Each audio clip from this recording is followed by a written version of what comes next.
بسم اللہ الرحمن الرحیم۔ آج افسر سلطانہ کے ایک بہت ہی خوبصورت افسانے کے ساتھ حاضر ہوں، جس کا عنوان ہے شہ اور مات۔ کرنٹ لگتا یا زلزلہ آتا تو اتنا اونچا اچھلنا کوئی تعجب خیز بات نہ تھی، لیکن جہاندیدہ خاتون بغیر ان آفات ناگہانی کے ہی اچھلی کہ پلنگ سے اکلوتی پیشانی کو ٹکرا کر ہی دم لیا۔ اس اچھل کود کا اثر زمانی بیگم پر بھی شدید ہوا، اور اس شدت احساس نے انہیں یہ بھی ہوش نہ دیا کہ لال پیک سے چشمہ نگڑنے میں انہیں اپنا سفید دوپٹہ بھی ستیہ ناش کرنا پڑا تھا۔ فیروزہ پھپھو نے پہلے تو جہاندیدہ خاتون کے حرکات کو پریشانی سے دیکھا، پھر لمبی سانسیں لیتی زمانی بیگم پر نگاہ ڈالی۔ وہ دونوں اتنی غضبناک کیوں ہو رہی تھیں؟ قہر آلود نگاہیں، انگارے بھرے وجود کس بات کی غمازی کر رہے تھے؟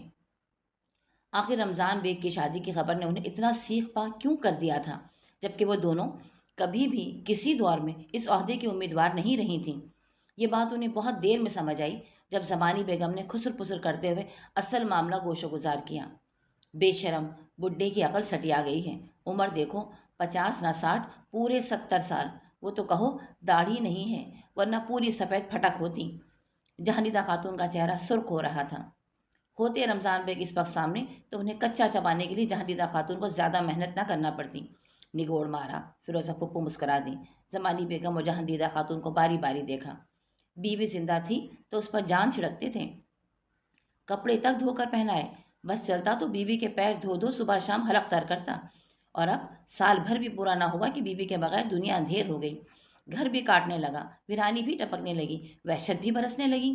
زمانی بیگم نے بھس میں چنگاری ڈالنے کے لیے پہلو بدلتے جہاندیدہ خاتون کا گھٹنا زور سے دبا ڈالا۔ اب کیا گھٹنا توڑ ڈالو گی؟ جہاندیدہ خاتون نے منہ دباتے ہوئے کہا۔ وہ فیروزہ پھپھو کی طرف جھکتے ہوئے بولی، مردوں کا کوئی اعتبار نہیں، گھڑی میں تولا گھڑی میں ماشا، اور رتی ہوتے بھی دیر نہیں لگتی۔ کہاں گئی وہ محبتیں اور ناز برداریاں؟ لو، کیا سب کچھ بیوی کے ساتھ ہی قبر میں دفن کر آئے تھے؟ اور تو اور حیرت تو مجھے اس بات پر ہے کہ ابھی بیوی کی برسی بھی نہیں ہوئی، اور شادی کا شوق ایسا کہ مجھے تو یقین نہیں آ رہا۔ زمانی خاتون کی آواز بلند ہوتی چلی گئی۔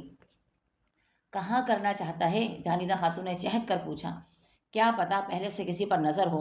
بیوی کے مرتے ہی مطالبہ پیش کر دیا۔ نہ، فیروزہ پھپھو کا پوپلا منہ دیر تک ہلتا رہا۔ مر کر اس دنیا سے جانا ہے، جھوٹ نہ کہوں گی، نظر وزر کسی پر نہیں۔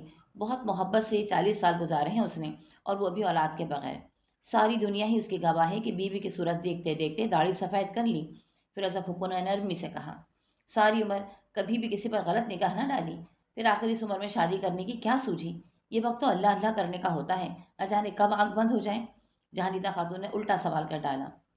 بھیجنا میرے پاس، سمجھاؤں گی۔ فیروزہ پھپھو نے پاندار اپنے نزدیک کرتے ہوئے بات کا اختتام کر ڈالا۔ اسی لیے تو میں آپ کے پاس آئی تھی فیروزہ پھپھو، کہ اس عمر میں نکاح پڑھاتے رمضان کیا اچھے لگیں گے؟ وہ بھی تو ہوتے ہیں جو جوانی میں رنڈوے ہوئے اور ساری عمر دوسری شادی نہ کی۔ زمانی خاتون سراپا احتجاج نظر آ رہی تھی۔ خیر، یوں تو لوگ 100 سال کی عمر میں بھی شادی کر لیتے ہیں، پڑھتی تو ہوں گی اخبار میں۔ فیروزہ پھپھو کو رمضان بیگ کی شادی پر تعجب بالکل نہ تھا۔ میں کیا جانوں پڑھنا، جہاندیدہ خاتون نے منہ بنا لیا۔ بچے تو سناتے ہی ہوں گے، اخبار والوں کو تو ایسی خبریں چھاپنے میں بڑا مزہ آتا ہے۔ فیروزہ پھپھو اپنے منہ سے پھر مسکرا دی۔ ہاں، ابھی ہمارے خاندان کا بھی ایسا ہی تماشا بنے گا، اخبار میں خبر آئے گی، تصویر چھپے گی۔ جہاندیدہ خاتون نے فیروزہ پھپھو کی مسکراہٹ پر اپنی روح تک چلا ڈالی۔ وہ فیروزہ پھپھو سرے سے اس تمام تر واقعے سے لا علم تھی، لیکن جہاندیدہ خاتون اور زمانی بیگم کو ہی شکوہ تھا کہ فیروزہ پھپھو اس معاملے کو ہوا دے رہی ہیں۔ فیروزہ پھپھو دیر تک اپنی بے گناہی کا یقین دلاتی رہیں، اور پھر اگلے ہی دن رمضان بیگ کی پیشی ہوئی۔ سوائے زمانی بیگم کے ایک آدھا سال وہ فیروزہ پھپھو اور جہاندیدہ خاتون سے چھوٹے تھے۔ زمانی بیگم رشتے میں ان کی بھاوج تھیں، فیروزہ پھپھو اور جہاندیدہ خاتون خالہ زاد بہن۔ تینوں کے دربار میں حاضری دینے سے پہلے رمضان بیگ کو خوش فہمی تھی کہ ان سے ان کی پسند کے بارے میں پوچھا جائے گا، کچھ مشورے دیے جائیں گے، کچھ تجاویز۔ محلے ہی میں کم از کم درجن بھر بیوائیں متعلقہ خواتین رہتی تھیں، ایک دو اپنے خاندان میں تھیں، کچھ جہاندیدہ خاتون بیوہ تھیں۔ پھر رمضان بیگ کی مالی حیثیت بھی اچھی خاصی تھی، اپنا پکا مکان، 1 لاکھ پینشن اور زمینوں کا اچھا خاصا حساب کتاب ہونے کے علاوہ وہ صبح شام بچوں کو پڑھا کر اچھا خاصا مال بنا رہے تھے۔ آدھا مکان کرائے پر اٹھایا ہوا تھا، لیکن یہاں سر مٹاتے ہی اولے پڑے تھے۔ یہ الٹی آتیں گلے میں آ گئی تھیں۔ رمضان بیگ حیران کچھ سمجھ ہی نہ پائے۔ انہیں تو خوف ہو گیا تھا کہ کہیں محلے والے منہ کالا کر کے گدھے کی سیر نہ کروا ڈالیں۔ ایسا تحقیر آمیز انداز، ایسا لتاڑنے اور پھٹکارنے والا سلسلہ